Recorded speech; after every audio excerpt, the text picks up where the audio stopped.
Oke, assalamualaikum warahmatullahi wabarakatuh. Kita lanjutkan cerita Mat Picis ya tentang pelajaran mencari ilmunya tentang pelajaran main po. Kemarin sempat saya ceritakan saya belajar melihat di suatu stasiun televisi ada sosok praktisi bela diri yang hebat namanya Wadudun Abdullah bin Bapak Oha dengan pelajaran karinya, amengan kari galaknya itu, amengan pepehan. Beliau ada di wilayah Cikaret, Cianjur kota ya. Lalu saya belum menemukan di mana itu rumahnya Wadudun Abdullah bin Bapak Oha itu. Nah, alhamdulillah ada yang kenal. Saya punya rekan namanya Eyang Parasu. Eyang Parasu. Nah, kayak kata Eyang Parasu, Mat, kamu kan suka belajar main po. Nih, saya punya saudara, orang tuanya itu praktisi main po kari katanya. Nih alamatnya. Nah, alhamdulillah nih. Ini yang saya carikan. Lalu saya mengajar alamat itu dan alhamdulillah ketemu dengan Wadudun Abdullah bin Bapak Oha. Saya sendirian ke sana. Nah, beliau tidak langsung menerima murid kepada saya. Bahkan banyak sekali beliau menguji, besok lagi lah Mat, kamu main kemari. Saya datang lagi ke rumah beliau ya, dari Cikalong ke Cikaret. Nah, nyatanya beliau itu nggak ada di rumah. Aduh, mana hujan, mana dulu itu kan pakai motor, motor yang masih suka mogok. Nah, itu berkali-kali saya dites, diuji begitu. Beliau tidak segampang menjadikan saya murid, ya. Dia melatih kesabaran saya mungkin dan kesungguhan saya untuk betul enggak ini anak mau mempelajarinya. Nah, karena kegigihan saya dan kesabaran saya, akhirnya singkat cerita saya diterima menjadi muridnya. Alhamdulillah.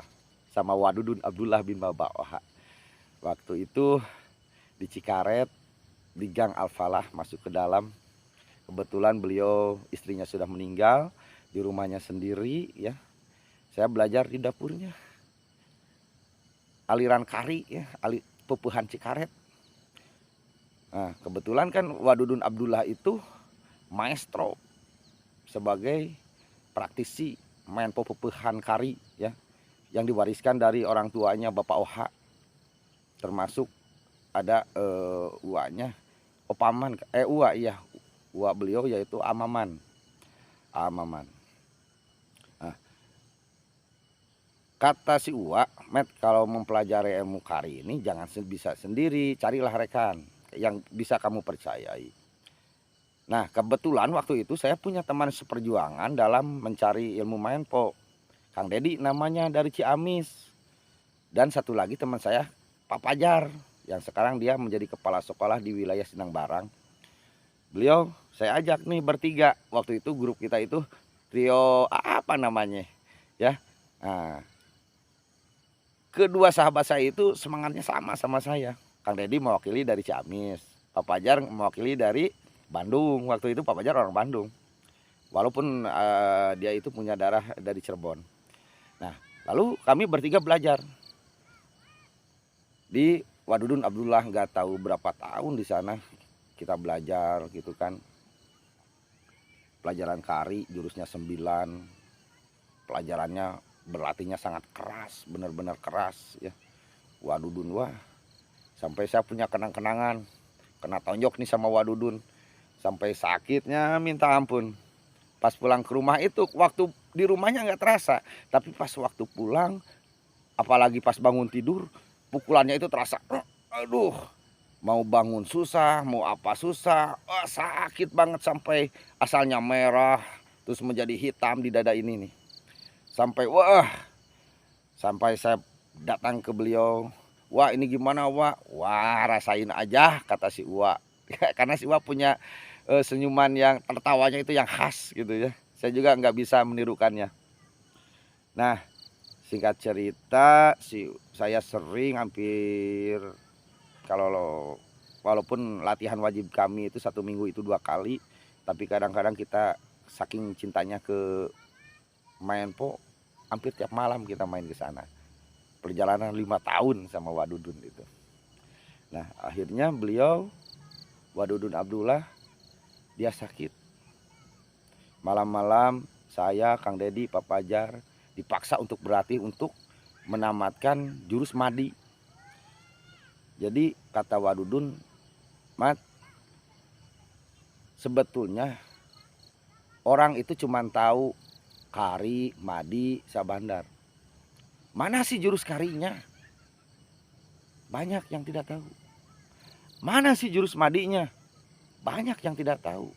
Kata beliau, kamu sekarang harus belajar jurus Madi dari Uwa. Jarang sekali Uwa menurunkan gerak Madi katanya. Jurusnya ada 6. Beliau dengan bertatih-tatih karena sakitnya memaksa kita untuk menamatkan pelajaran Madi. Sampai dia bolak-balik ke WC, ke toilet ya. Sampai kedengar, mohon maaf, mungkin karena perutnya ini kedengaran. Sampai kita juga ke si Uwa, Wah udah Wak, jangan dilanjutin kan Uwa lagi sakit. Jawab si Uwa apa? Jangan, kalian harus beres, harus tamat mumpung Uwa masih mampu. Kata si Uwa sempat, dasar asalnya dari Cikalong, katanya harus kembali lagi ke Cikalong. Kata si Uwa, jadi kari, Madi itu dari Cikalong, kata si Uwa.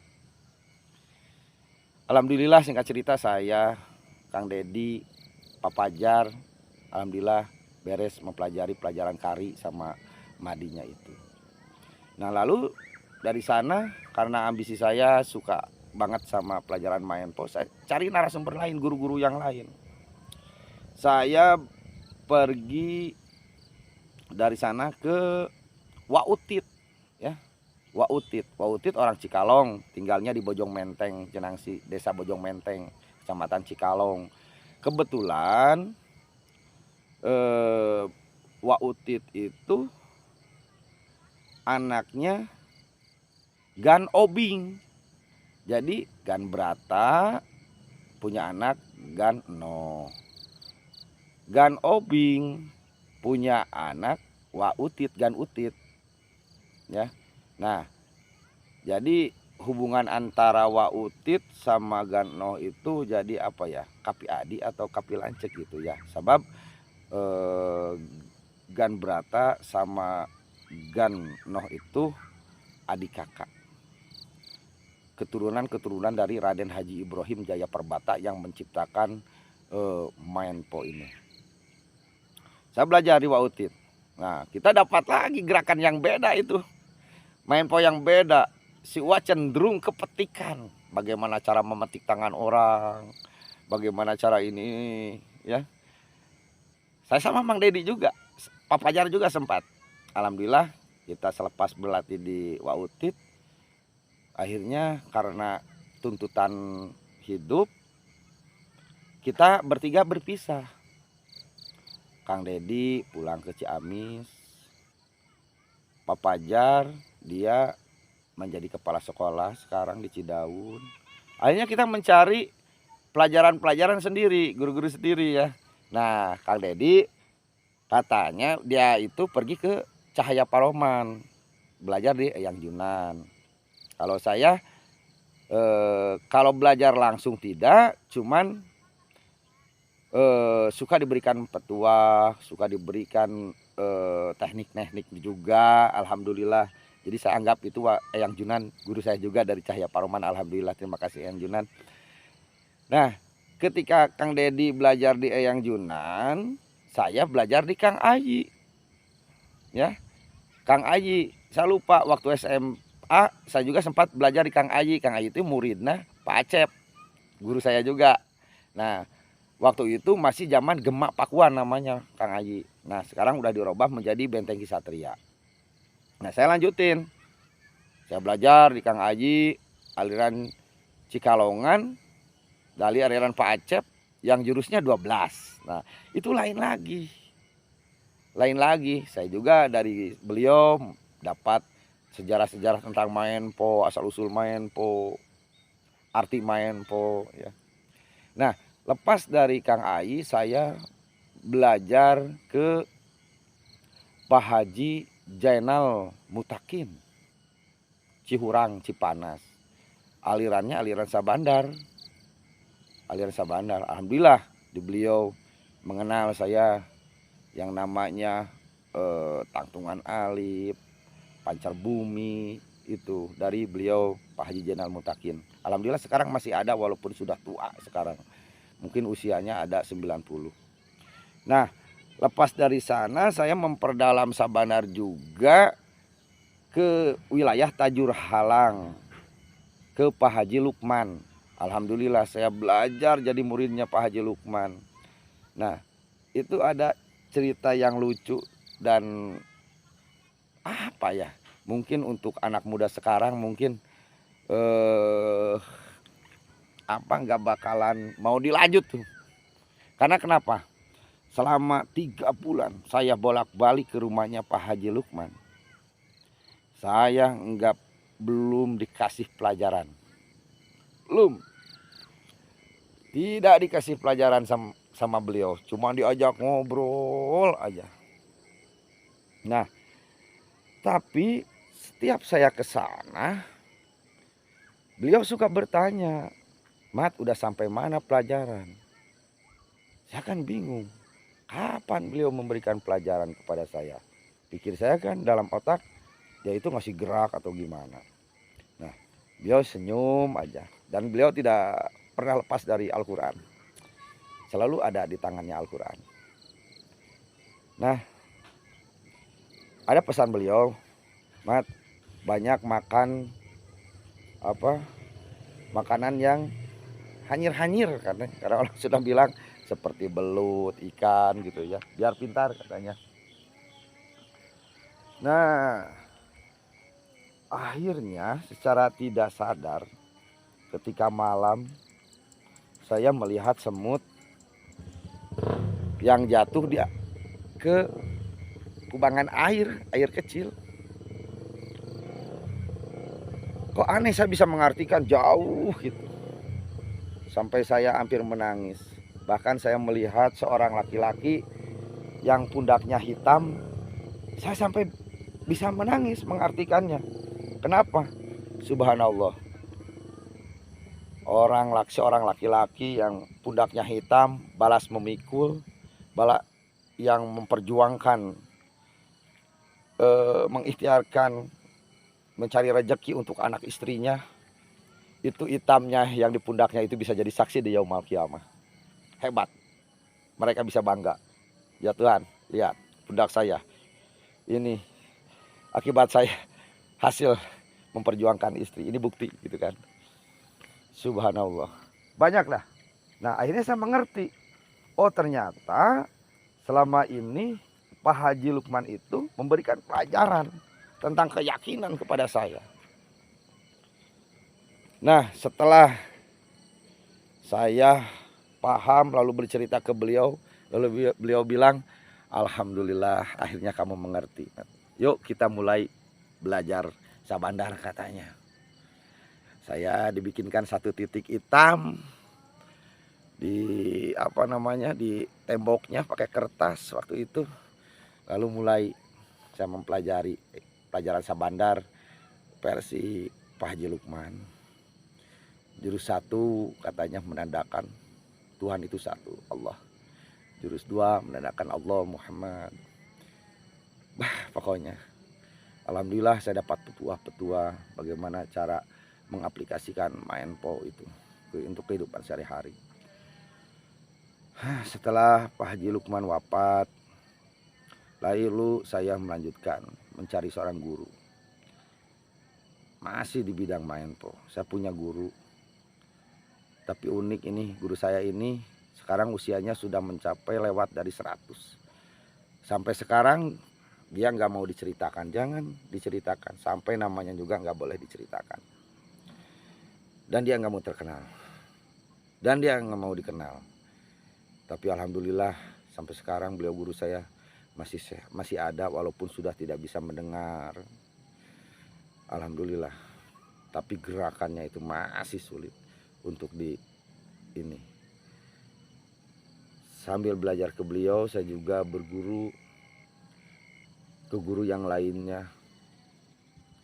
Saya pernah belajar dari orang Depok, pelajaran cara mainkan golok, walaupun saya kurang mahir karena saya cenderung suka tangan kosong.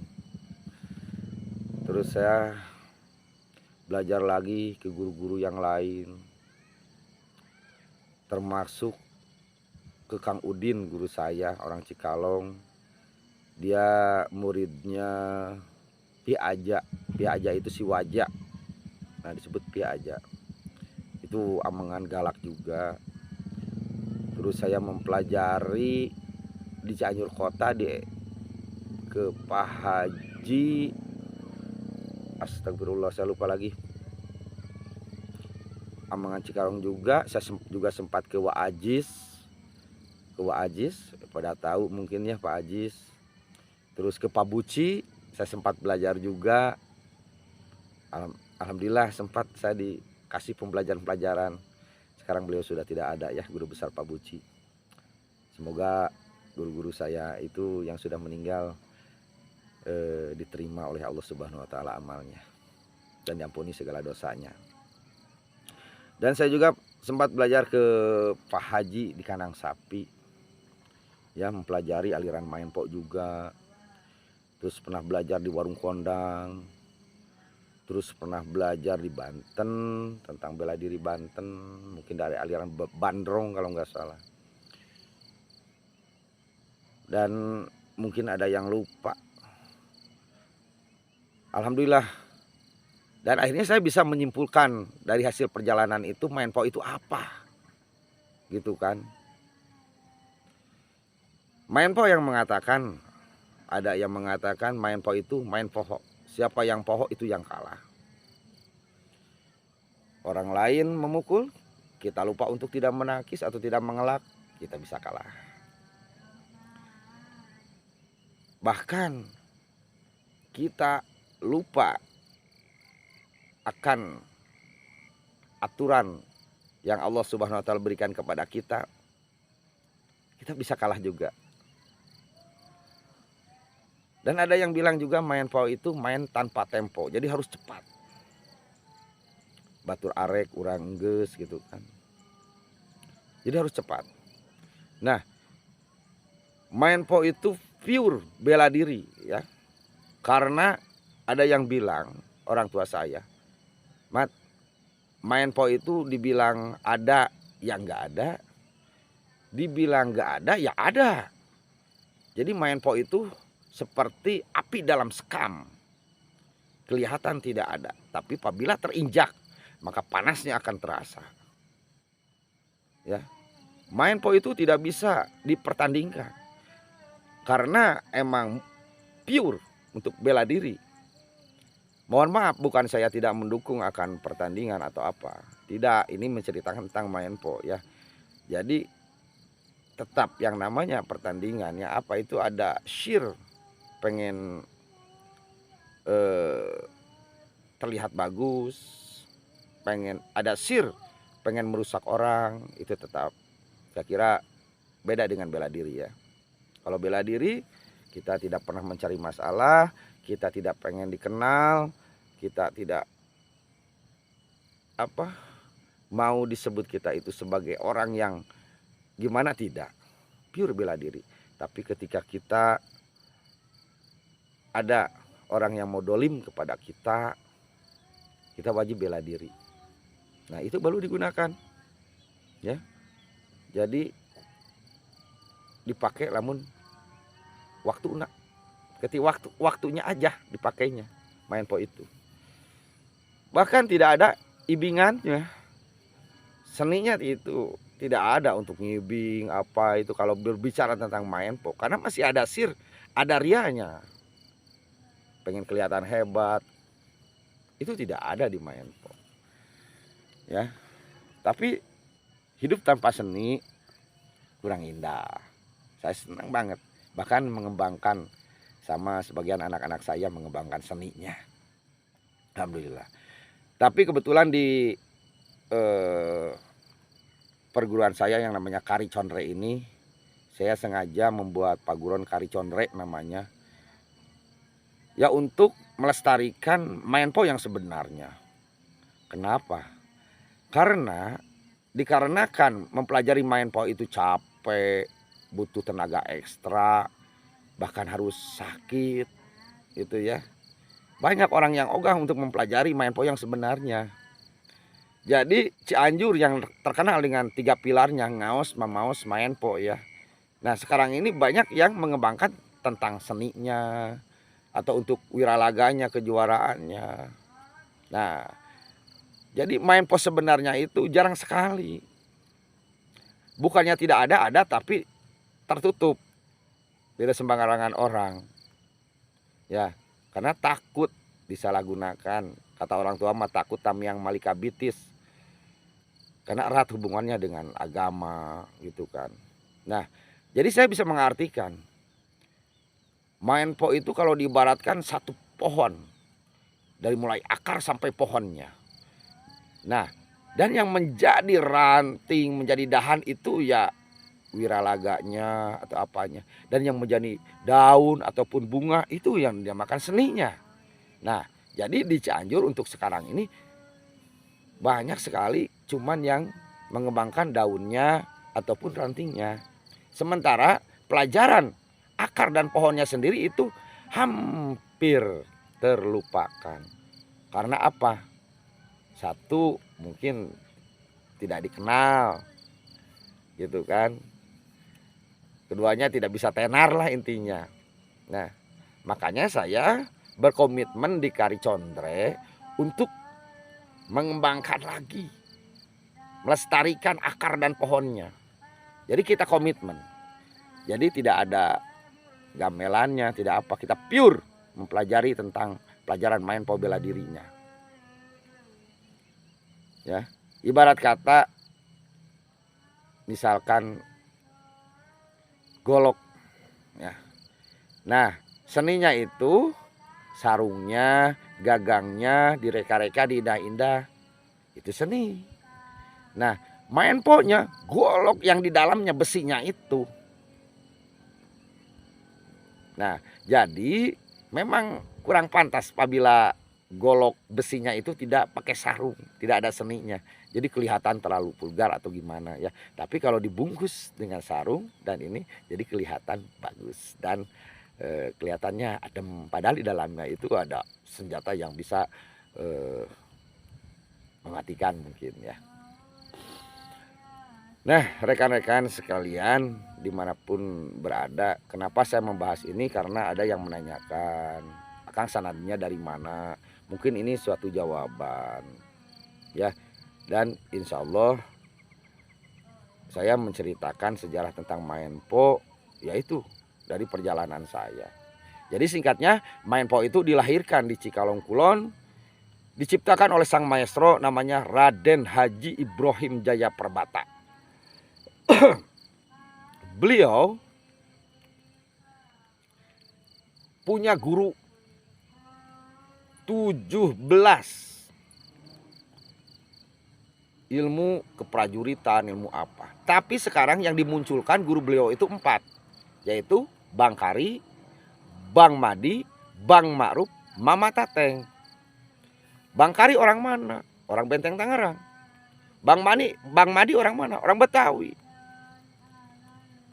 Mama Tateng, apa pelajarannya? Cimandean. Nah,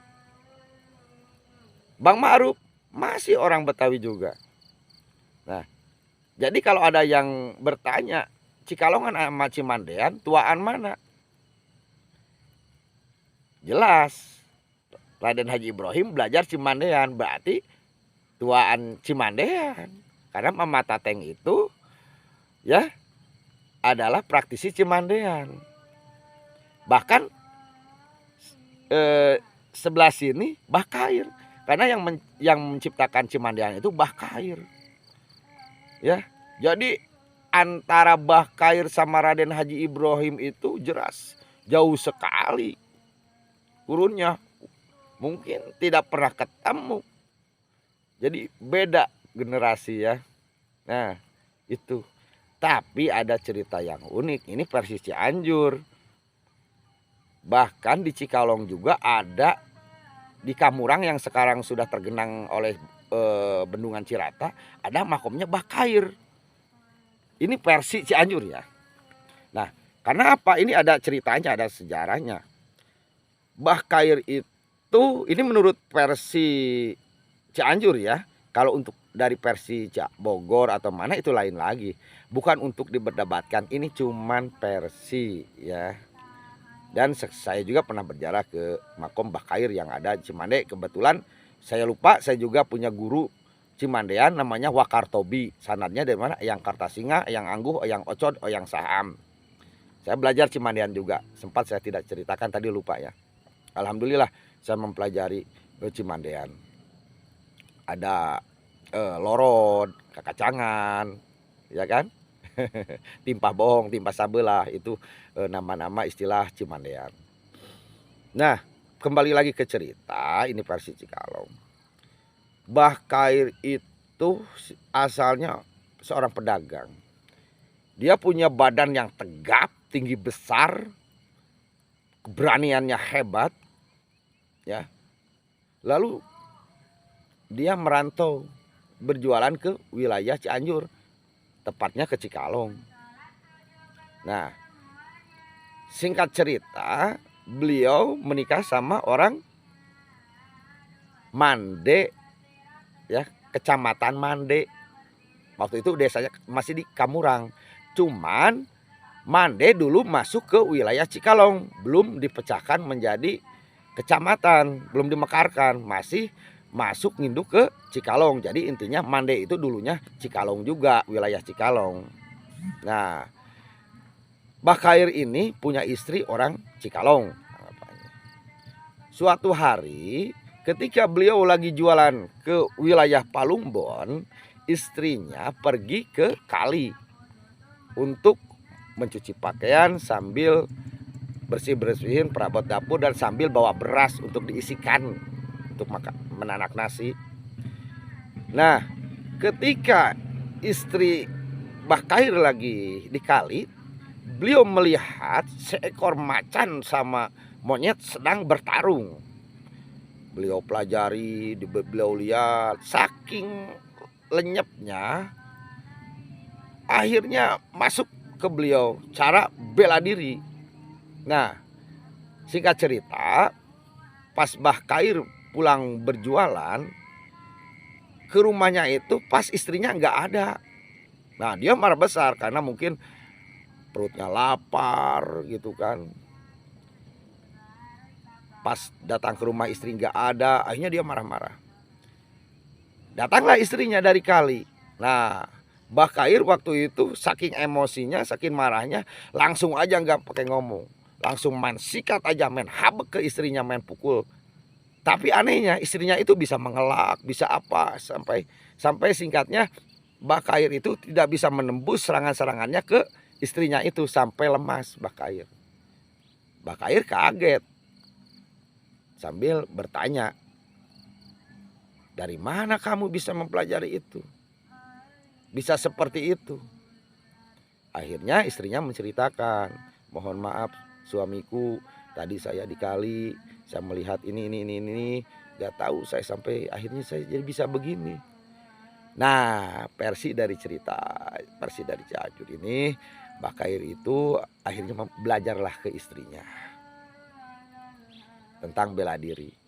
Belajar karena Mbah Khair itu orangnya pintar, celakan, hebat, akhirnya bisa menguasai ilmu bela diri itu dari istrinya. Lalu Mbah Khair sama istrinya pindah ke Depok, jualan di pasar Depok. Banyak sekali preman-preman yang ditumbangkan dan banyak akhirnya pada berguru ke Mbah Khair. Lalu bertanya, Mbah, ini pelajaran apa namanya? Nah, Mbah Khair menjawabnya, gak tahu ini apa namanya, udah aja namain dah, udah aja Cimandean. Nah, kebetulan di Cikalong ada selokan Cimande. Nah itu, tapi mohon maaf saudara-saudaraku yang ada di Bogor atau di mana, ini cuma versi ya, versi Cianjur. Saya juga menghargai versi Cimande. Dan untuk saya juga mungkin lebih cenderung percaya ke Bakhair itu Bogor. Ya, intinya ini cuma versi, jangan salah paham. Saya juga mempelajari, saking cintanya ke Cimandean, saya mempelajari. Alhamdulillah, saya belajar ke tari kolot, ya, saya ke Wakartobi. Nah, kembali lagi tentang sejarah main po ke Raden Haji Ibrahim Jaya Perbata. Jadi bisa dilihat dari sana bahwa antara Cikalong dan Cimandean itu jelas duluan Cimandean, ya. Nah, bahkan Raden Haji Ibrahim Jaya Perbata lalu berkhiwalat atau bertapa di Guha Jelebud di Cikalong. Gak tahu berapa bulan, akhirnya dia merangkum pelajaran dari Bang Kari, Bang Mandi, Bang Ma'ruf, Mama Tateng, disatukanlah dan sama guru-guru yang lainnya yang 17 itu, dan keluarlah yang namanya Gerak Maenpo, Amengan Maenpo.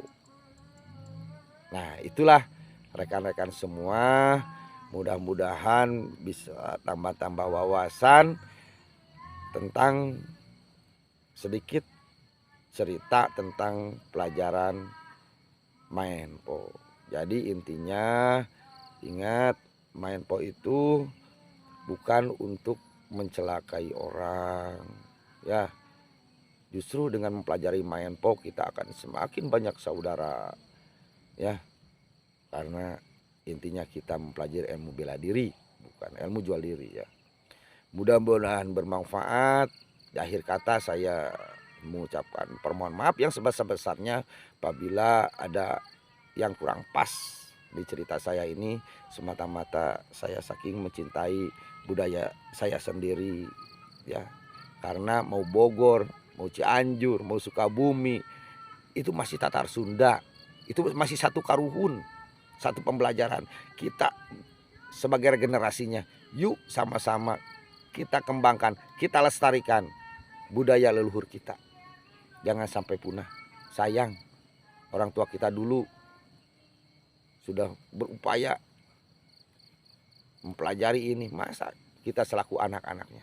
Dan kita juga jangan membenci pelajaran bela diri yang lain. Sampai pun walaupun pelajaran bela diri luar negeri, jangan menganggap kita paling hebat.